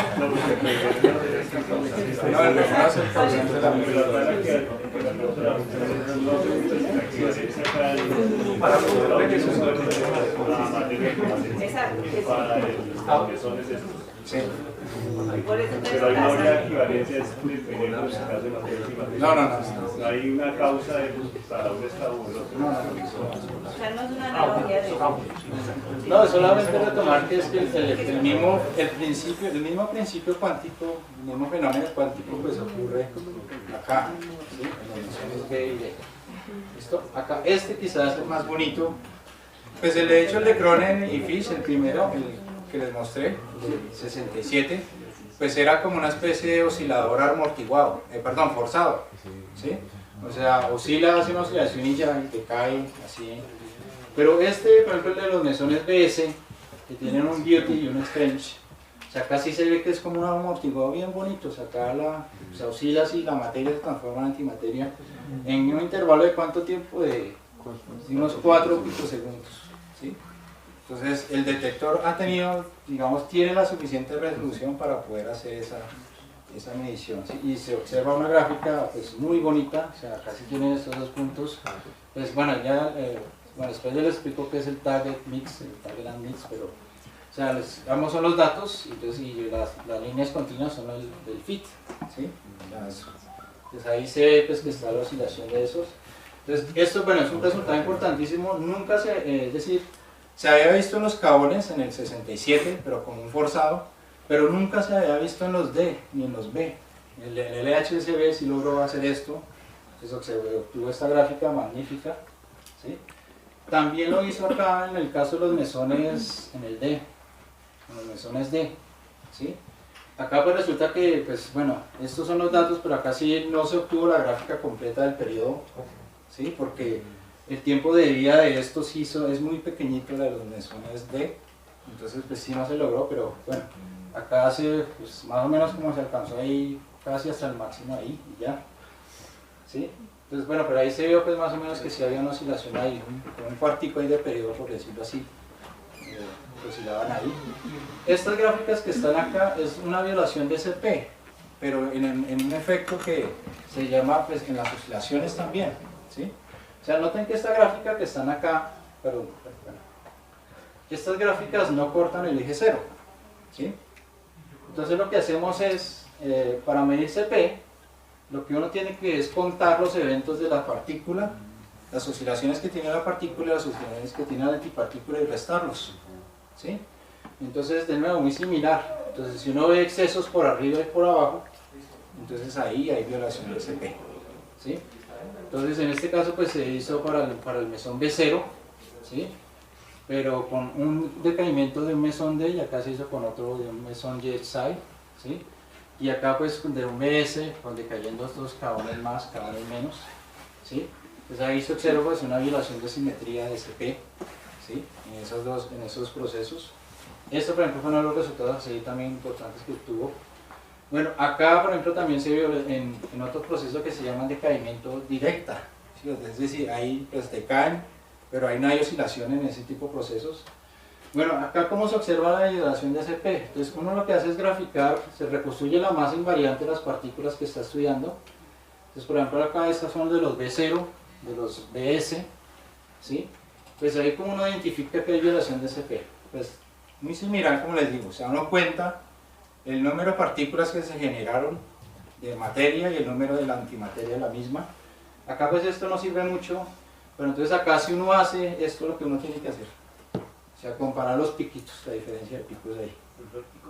¿Estos son antecedentes al trabajo suyo o esto ya hace parte del...? No, estos son resultados así del experimento. Pero donde usted ya ha participado. Sí, sí. Sí, entonces estos que están acá, pues uno observa que digamos acá hay más o menos, vamos acá como 3500, tiene un máximo de 3500 eventos. Y por acá en esta tiene, pero esta línea me quedó pasada, no conté bien. Tiene como unos 3000 eventos. Esto es para el rojito es el B0, ¿sí? Y este que está acá el verde es el B0S. Acá hay más o menos como unos 100 eventos del B0 y el anti-B0 que está acá, que es la izquierda, tiene como la mitad, ¿sí? Entonces ahí se observa, entonces eso digamos es también, pues, así es como se hace y se identifica pues esa violación de CP, contando. Entonces, bueno, uno calcula finalmente el porcentaje, o sea, uno hace la resta y divide sobre el número total de eventos, de partículas más antipartículas, y eso le da un porcentaje, ¿sí? ¿Listo? Bueno, esa es una. Esta por acá es otra, yo creo que ustedes también la pueden ver. O sea, acá se ve la diferencia de pico de esta con esta, ¿sí? Esta que está acá esta se obtuvo el año pasado con los B más y B menos, ¿sí?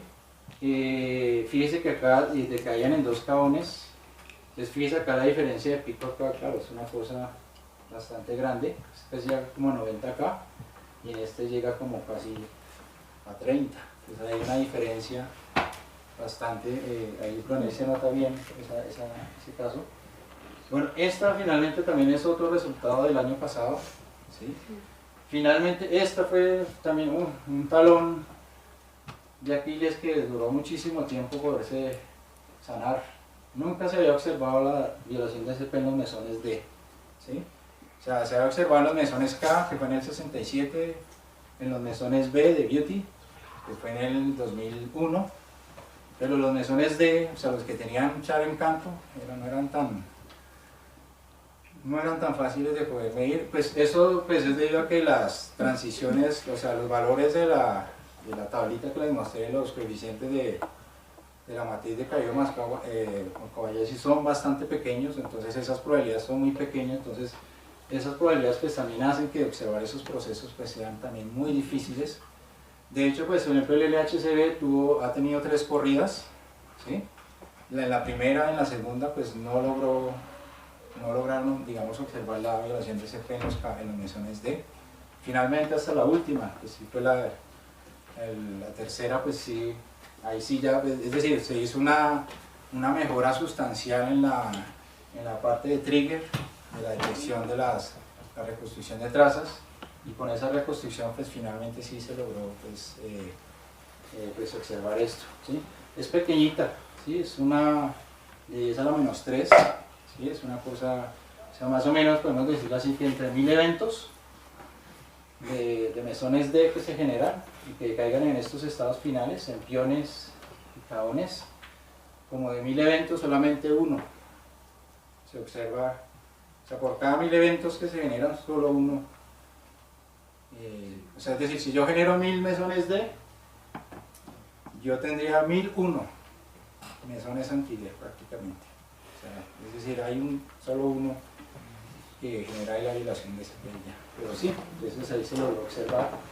Este es el valor del teórico, o sea, es es consistente. Acá estos valores que están en paréntesis son las barras, son los valores de los errores, pero sí es consistente con los valores predichos pues, del módulo estándar, ¿sí? ¿Listo? Bueno, ese es así como pues el panorama así general del trabajo. Bueno, de pronto yo ya más adelante espero mostrarles algo un poquito ya más enfocado así a lo de mi tesis, que es como cómo identificar una nueva partícula. De pronto ya ahí sí más adelante en otra oportunidad si les da espacio pues les cuento un poquito de esa parte. Identificar una nueva partícula es una cosa pues bastante difícil. Sí, de hecho también el LHC hace eso. Por ejemplo acá, esta es como una de las grafiquitas que he tenido. Estos picos representan nuevas partículas, o sea, es decir, más partículas al Particle Data Group se le adicionan. Pero pues, esto también es importante porque, o sea, una cosa es identificar las partículas y otra cosa es estudiar las partículas que están ahí, en esos, ¿sí? Es como digamos los agujeros negros, pues descubre un agujero negro, bueno ya, pero otra cosa es entender la física que hay de esos agujeros negros, que es otro mundo totalmente distinto. Pues claro, estas otras partículas pues nos generan, pues también pueden generar nueva física, ¿sí? Entonces pues hay que empezar a pues, descubrir pues unas de esas partículas. Bueno, estas son algunas de esas que se generaron acá. Estos son unos bariones omega que se encontraron ahí. Estas, por ejemplo, algunas de estas acá también, por ejemplo, unos famosos estos pentaquark.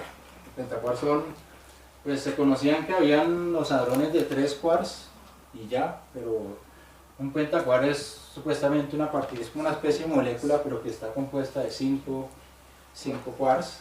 Estas partículas son muy inestables, era muy difícil de encontrar y pues acá más o menos estos señores lograron pues identificar 3 de esos que se llaman pentaquark. Lo mismo lo hicieron el año pasado y ya, eso es así como algunos de los resultados que ha logrado pues, permitir este experimento, ¿sí? Bueno, no sé si tienen preguntas o dudas.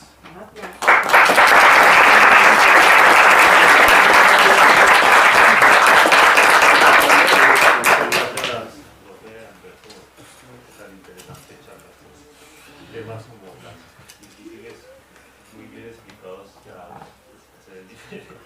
Bueno, tenemos tiempo para las preguntas.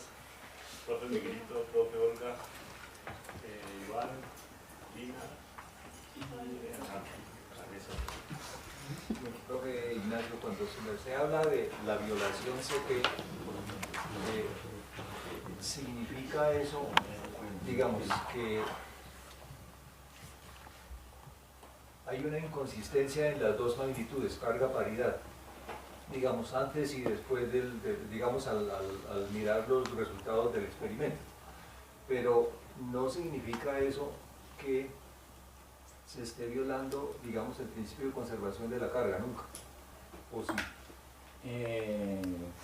O mejor dicho, ¿qué implicaciones tiene esa violación de CP en principios como los que ya conocemos? La conservación de la carga. No, pues la cuestión es que digamos, esto tiene como una explicación más cosmológica. ¿Sí? Si supuestamente en un universo temprano se generó Big Bang, entonces se generó, pues debía haberse, sí, o sea, cumplido eso, se debía generar la misma cantidad de materia antimateria. ¿Sí? Entonces uno debería, pues, esperar que eso pasara. Y sí, que se contara la misma cantidad de materia antimateria. Pero resulta, pues, que eso no, pues lo que se ha observado es que eso no, o sea, la cantidad de antimateria que hay es muy mínima comparada con la que hay actualmente. La cuestión es que, es decir, el punto es que en algún punto esa antimateria debió haber experimentado un mecanismo, ¿sí?, para desaparecer, ¿sí? Esa es la cuestión, ¿sí? Entonces, si aparte de ese mecanismo, pues es esa violación de esa simetría en las interacciones débiles que tuvo esa materia, ¿sí? Esa es en sí como la explicación que tuvo es como la explicación así general que se tiene de eso, ¿sí? Pero sí, en principio sí, o sea, la idea global que se tiene es que sí debió haber la misma cantidad de antimateria debió haberse tenido, ¿sí? Pero como esa materia, digamos, en ese universo temprano no era estable, como se generaron unas condiciones críticas y unas energías pues bastante así increíbles, entonces pues claro, esa materia pues de alguna manera era inestable, entonces debió pues, haber experimentado algunos tipos de procesos y pues algunos de los que se conoce, es decir, es la violación de CP. El problema es que este es el único mecanismo que se conoce, pero no es suficiente para poder explicar ¿sí?, la diferencia de cantidad de materia y antimateria que hay. Eso, por ejemplo, pues, todavía es un campo abierto, ¿sí?, porque el mecanismo de la matriz de Mascaro-Kobayashi no, o sea, explica pues un ínfimo digamos, de ese desbalance que tiene la antimateria que hay. No, quería saber dónde entra el bosón de Higgs ahí, porque no siempre escucha que el LHC se descubrió el bosón de Higgs. Y ahí... sí, porque el LHC no, pues el LHCb no, que el LHCb está encargado solamente el beauty, ¿sí?, y el char.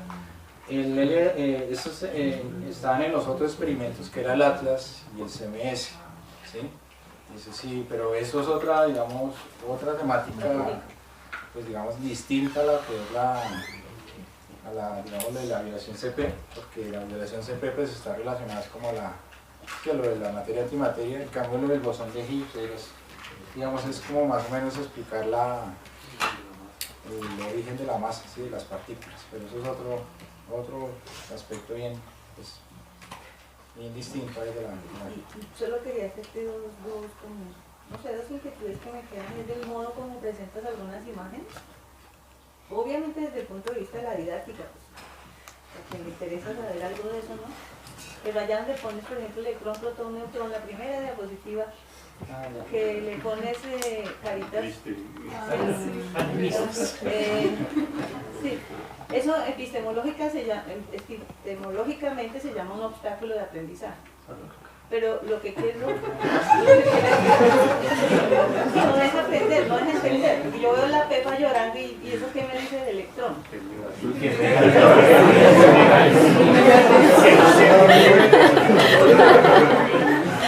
Ahora, significa positivo con negativo. Llorando no, porque entonces con ese electrón, protón, neutrón. Y ahí hay unas propiedades, 4, ¿cierto? Entiendo que está representada la propiedad masa con el hecho de que sean pelotas. Pues es lo que yo entiendo, pero tú me dirás, ¿no? La propiedad carga con el hecho de que sea positivo, negativo o neutro. Y el spin y paridad que digamos sombrerito. ¿No son representables desde las emociones o qué? No, pues no confundan las caras con esto.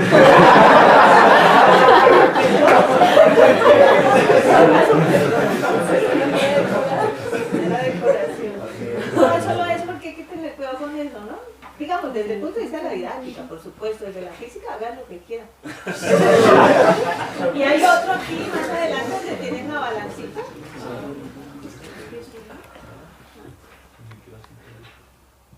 ¿Dónde está? Ahí sí. Porque, o entendí mal, pero tú dijiste que la relación materia-antimateria era como de 1 por 1000, ¿sí? O sea, por cada 1000 de materia hay un por 1000 de antimateria. No, en el universo. En el universo. No, pero es un 10 a la 9, o sea, ¿Es más 1? Sí, o sea, el desbalance. Por eso, por cada 1000 hay 1001. Cada 10.000, 100 mil, no, 1.000 millones, hay un exceso, hay uno más. O sea, sí, o sea es decir, en un universo temprano, si, o sea, se tenían 10 a la 9 protones, ¿Sí? entonces si había la misma cantidad De antiprotones. habrían 10 a la 9 más 1 antiprotón. O sea, el exceso era solamente 1. Sí, lo que veo es que la balanza no representa esa diferencia. O sea, los tamañitos de los platos son iguales. Es lo que se ha detectado, ¿no? Que hay mucha menos antimateria gracias. Sí, claro. Sí, eso sí. O sea, no se ha observado, o sea no se ha encontrado así cúmulos de antimateria en ningún lado. Sí, o sea, lo que se encuentra es por ahí una cosa, un componente ínfimo, pero eso con todo el resto no pues así, bueno, sí, pero también es una figura para... Hay gente como yo que no sabe nada de física, entonces uno se queda con esa imagen. La imagen no habla de todo eso que estás diciendo. ¿Qué es eso? Sí, pero claro, pues ya con los numeritos sí, pues uno se da cuenta del tamaño de lo que realmente es. Bueno, te disculpas que me tengo que ir, es que no me quiero quedar sin tengo que ir. Pues yo tenía dos preguntas. La primera es, digamos, debido a esta gran cantidad de partículas que hay en el universo que se han descubierto, ¿podría existir una composición estable que genere, por decirlo así, un átomo que no esté considerado, que no esté, digamos, sí, que esté formado por electrones, protones y neutrones, con una combinación de estas partículas? Y la segunda pregunta es si esa oscilación que usted mencionaba sobre los mesones, solamente existen los mesones. O sea, puede existir en un protón, en un electrón, Sí, solamente, bueno, te respondo a la segunda, sí, solamente se han observado los mesones, ¿sí? No más. Como te dije, o sea, en un principio, por ejemplo, la variogénesis contempla eso, la teoría que sí haya oscilaciones de neutrones, antineutrones, ¿sí? Pero la cuestión es que, pues más o menos, bueno, yo eso no sé mucho, pero o sea, es decir, como esas oscilaciones tienen un tiempo propio de oscilación, ese es el problema. Entonces, y los tiempos propios están asociados al tiempo de vida de los decaimientos de esas partículas. Entonces resulta que el neutrón pues, tiene un tiempo de vida bastante grande. Entonces, y el tiempo de oscilación es una cosa inmensa, es casi como el orden de 10 a la... O sea, como 10 a la 10, 10 a la 11 segundos, es una cosa... Entonces, claro, ese tiempo es o sea, nadie, o sea, un experimento que espere de todo eso, no se ha podido realizar. Y sí, en el caso, por ejemplo, lo que se esperaría es quizá el candidato más, pues, el que más se espera, que más se ha estudiado, pues es el de neutrones, y no, porque en el de neutrones pues es el decaimiento beta, que eso no esperaría que también con los antineutrones pues hubiera pues una situación muy similar como en el caso de los mesones, ¿sí? Y la primera pregunta, ¿cómo era? Que podíamos crear Sí, como una especie de átomo que no esté constituido de neutrones, protones y electrones, con todas estas partículas que hay pues, en este momento, ¿no? Que se han descubierto. Pues de alguna manera el pentacore es algo así. O sea, el pentacore está hecho de un barión pesado, o sea, ¿sí? Como por ejemplo creo que se me va acá la última, es un barión pesado y un mesón. Entonces el modelo que se tiene es como una especie de molécula entre ese barión pesado, pero la cuestión es que esos bariones pues lo mismo, tienen un tiempo de vida muy pequeñito. Por ejemplo acá el barión, este es el barión, el sigma, que se combina con un mesón D, una antimesón D. Entonces sí es una especie, pues es una especie como de molécula, ¿sí? Y se logra pues, pero esto sí es una materia que, bueno, es decir, que se ha logrado, digamos, identificar a partir de, digamos, de la identificación de las resonancias de las curvas de las masas invariantes. Pero, pues no sé, sí, en este caso sí sería como un candidato así a lo que tú quisieras mostrar, ¿sí? Pero digamos, esa molécula, por decirlo así, es estable. No, digamos, para, por decirlo así, no otro elemento. No, la cuestión es que Antielemento. o sea, el único elemento estable que se tiene hasta ahorita es el protón y el neutrón, perdón, el protón y el electrón. Esas son las únicas partículas estables que se tienen. Y bueno, y los neutrinos también, pero por ejemplo los otros partículas. Sí. Porque pues a Plup solamente plantea la desintegración del protón, ¿no? Sí, bueno, sí. Entonces, sí, por ejemplo el tiempo de vida de un protón supuestamente es de la edad del universo.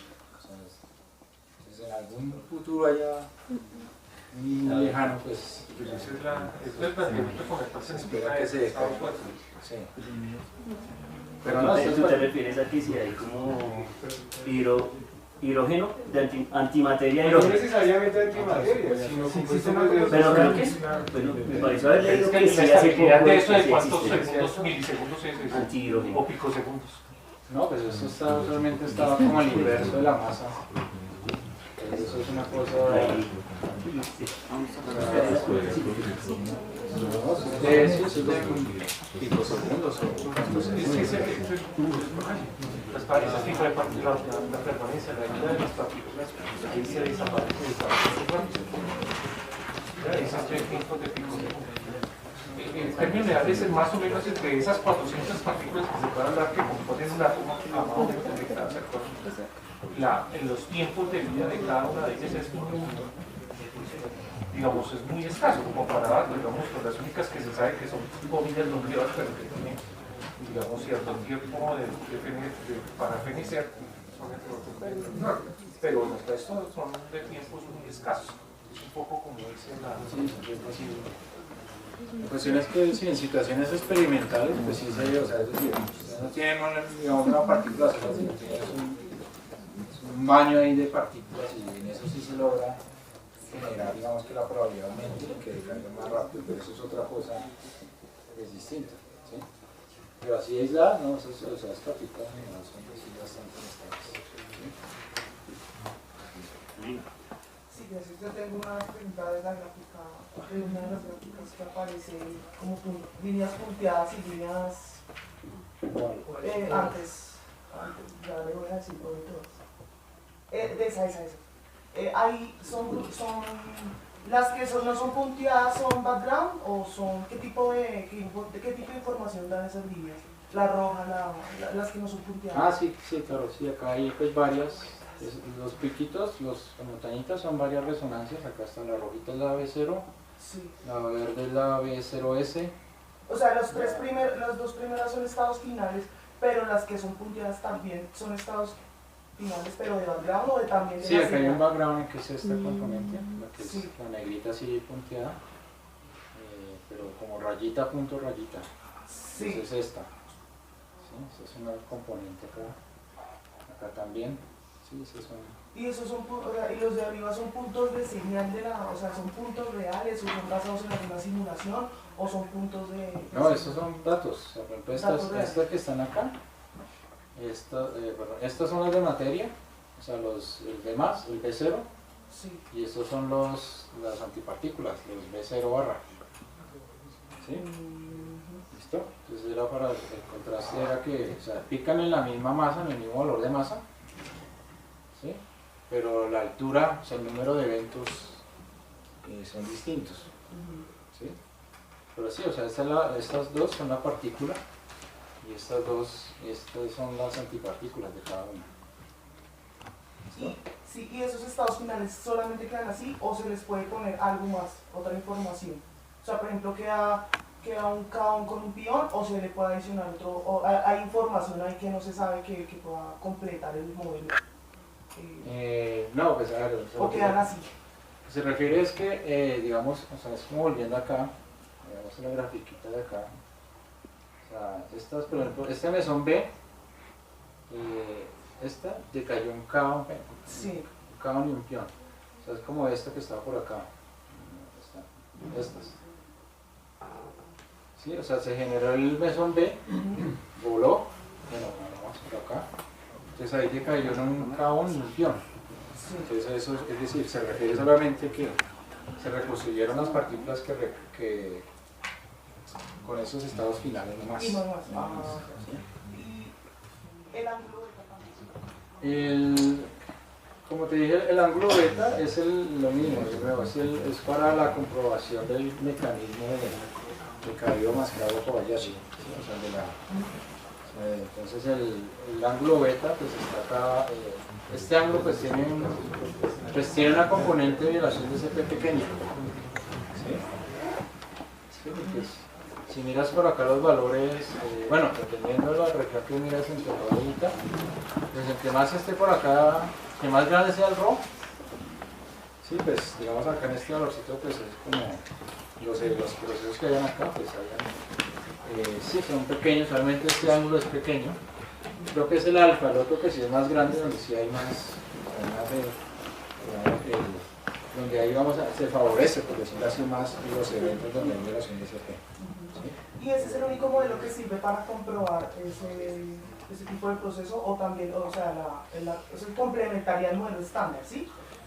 ¿De partículas o solamente es un modelo, por ejemplo, la supersimetría se supone que así es uno? Y en este caso, o sea... Bueno, sí, no, sí, todo está, sí, el formalismo de Kawajiri-Mascaro-Kobayashi es del modelo estándar, sí. O sea, es el cambio de sabor, ¿sí? Dentro de los 6 quarks y ya, o sea, no más. O sea, no abarca... Sí, no abarca supersimetría, ya es otro espectro mayor de otras partículas. No, esto sí solamente, claro, es limitado, solamente hay un ángulo, o sea, una fase, que esta parte comprueba solo ese parámetro y ya. Gracias.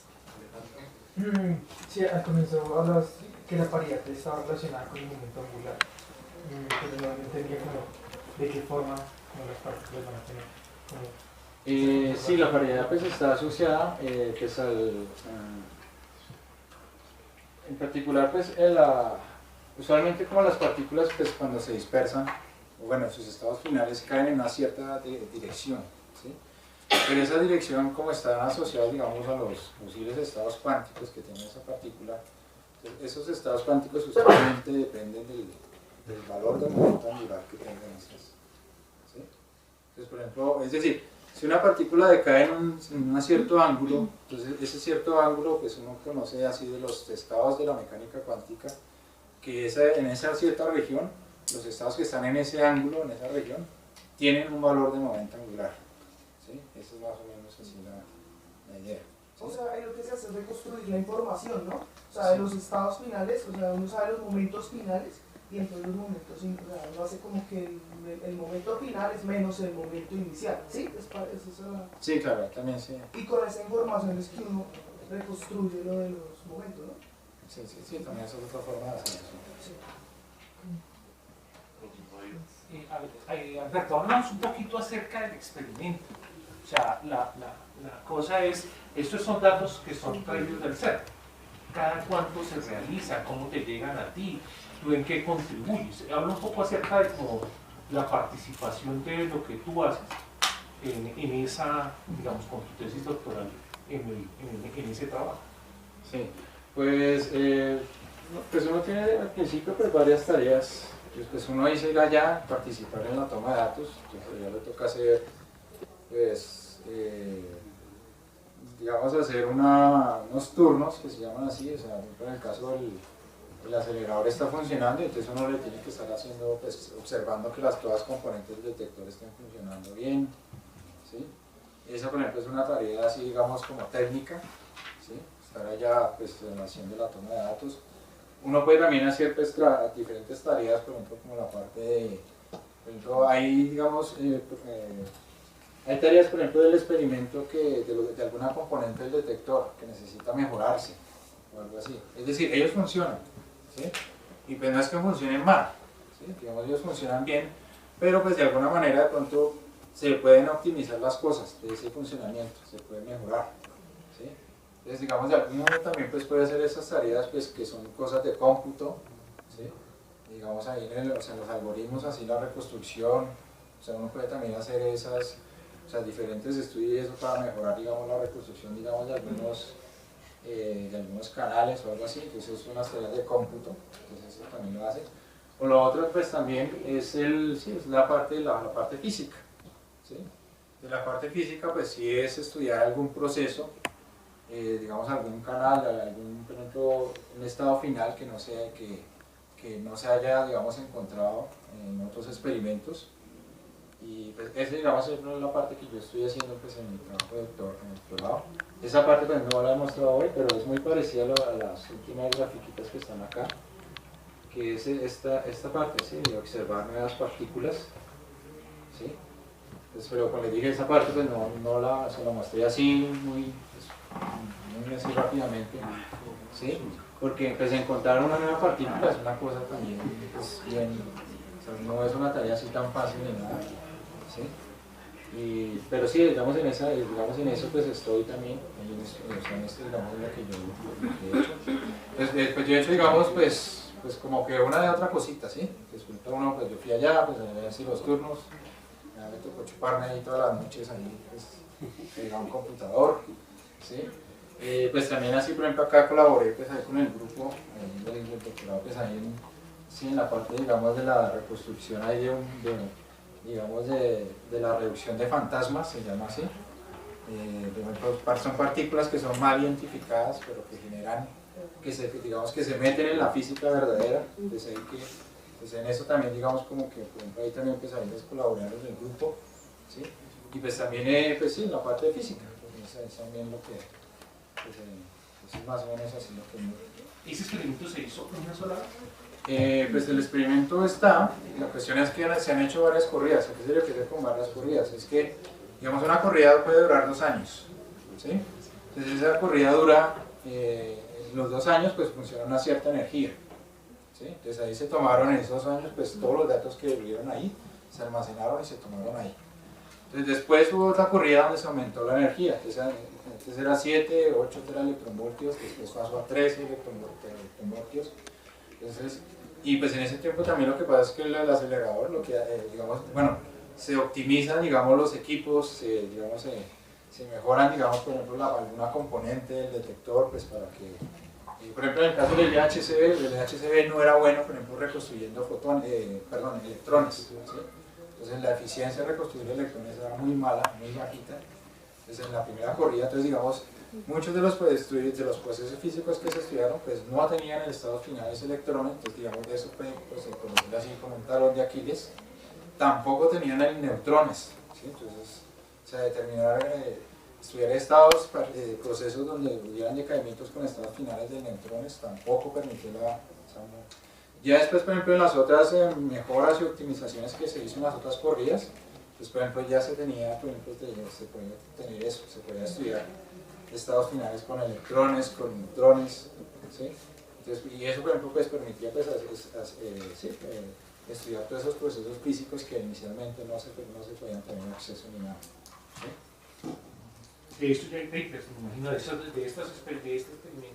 Sí, claro, sí, ya es, por cantidades de este experimento. O sea, de todas las corridas, eso hay, yo le pongo por ahí 2000 o más publicaciones así. Pero pues así, pues digamos, las cuestiones que las relevantes así, pues no son tantas así. Sí.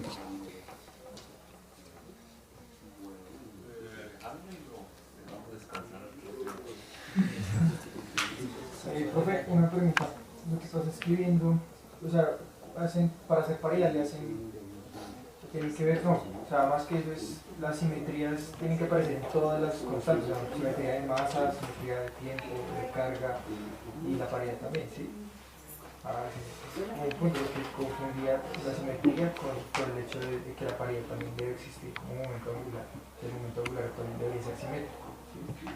Entonces, pero ya con la explicación de la compañera también que... Y otra, estos descubrimientos todos se hicieron como a la par, ¿no? O sea, que todos fueron en paralelo, ¿verdad? Es decir, lo de los rayos cósmicos, la reactividad, antipartículas, que fueron apareciendo y la construcción del LHC la hicieron después o antes, no sé, como la aclaración. Sí, inicialmente pues había uno que era el LEP, se llamaba, y estaba en el mismo lugar, ahí en la frontera Suiza-Francia, pero era el electrón-positrón, sí, era el electrón-antielectrón, entonces colisionaban y pues ahí se generó, por ejemplo, ahí en eso permitieron los W y el Z, pero ya después la cuestión es que esos, por ejemplo, pues, tienen su desventaja, por ejemplo, eso, porque esos, pues sí, la señal es limpia, pero la estadística que se obtiene es muy bajita, ¿sí? Entonces, por ejemplo, generar antimateria es una cosa pues, que requiere harta plata, entonces eso, pues, en cambio esta que se tiene, pues es protones, pues es más, por decirlo así, es más barato y es mucho más sencillo de hacer. Y entonces, por ejemplo, eso pues sí, tiene sus ventajas y sus desventajas, que genera, hay más estadística, hay mucha más estadística, ¿sí? Entonces eso permite, pues, la estadística es importante porque, o sea, si por ejemplo yo solamente, como les digo, por ejemplo el caso les mostré ahí, el último, o sea, se encontró una diferencia muy pequeñita, ¿sí? Pero con una estadística que no era tan grande, ¿sí?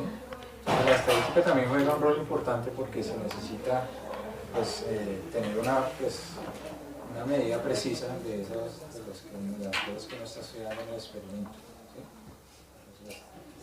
¿Listo? Y por último, bueno, ahí quería pues también que ya en el caso, ya por ahí sí, tengo un estudiante que ya está trabajando conmigo, pues ahí estamos ahí mirando un canal ahí de violaciones de IP, pero por ahí no lo veo. Pero sí, ya, o sea, ahí pues, pero chicos sí por ahí, sí, ahí ya tenemos ahí el grupo de investigadores, ya tenemos ahí digamos estudiantes que ya están trabajando pues en el campo, así que yo estoy ahí, digamos, yo voy llegando por la parte de partículas de eso. Pues agradezcamos otra vez.